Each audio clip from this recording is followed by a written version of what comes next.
One sunny afternoon in a quiet park, a father knelt beside his 10-year-old son, guiding him on how to fly a kite.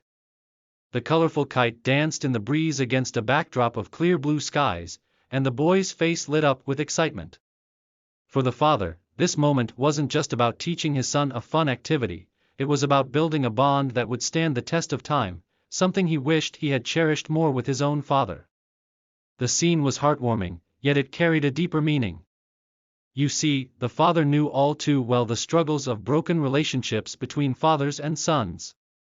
His own journey had been marked by years of resentment toward his dad, a resentment that had left scars, not just in their relationship but in his own heart. He had blamed his father for being too strict, too distant, too harsh. Yet, as he grew older and faced the challenges of raising his own son, he began to understand the weight his father had carried silently all those years. It's a cycle that many sons and fathers unknowingly fall into. A son, feeling misunderstood, may grow to despise his father, holding on to narratives that deepen the divide. What's often missed in this dynamic is the true enemy, the forces of misunderstanding, pride, and bitterness that prevent healing and perpetuate the cycle of disconnection. The father in the park had realized this too late to mend his relationship with his dad, but he was determined to break the cycle with his son. "Hold the string firmly, but don't pull too hard," the father said, his voice calm and encouraging. His son nodded, his small hands gripping the string as the kite climbed higher. For a moment, the father paused to watch his boy, marveling at the innocence and potential in his eyes. He thought to himself, if only I had known then what I know now. If only I had understood that my father wasn't perfect but was doing his best.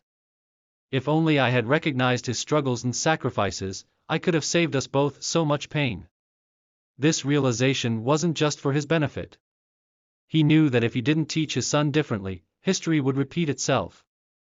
What a son despises in his father often becomes his own burden to bear if left unaddressed. Hatred doesn't heal wounds, it only deepens them.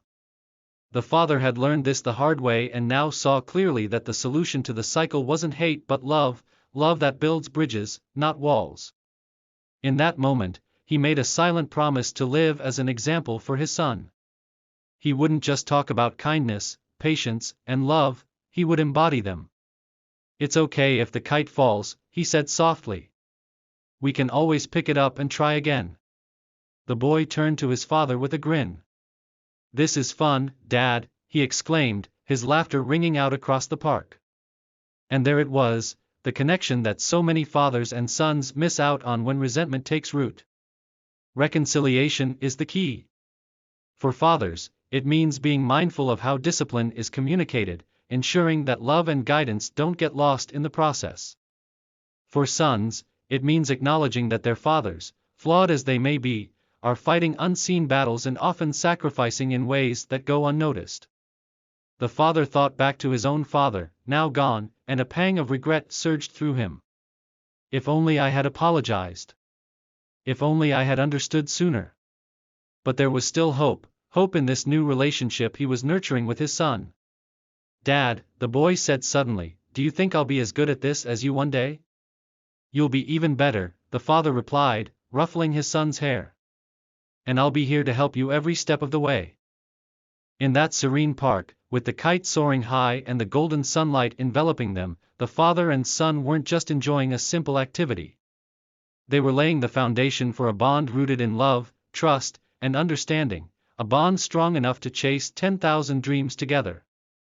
If only all sons could see the struggles their fathers bear, and if only all fathers could guide with compassion instead of criticism, this cycle of resentment would finally end. Love is the key to breaking the chain, and reconciliation is the bridge that leads us there. The father smiled, watching his son take control of the kite. "I come in peace," he thought to himself. "And I'll teach my son to do the same."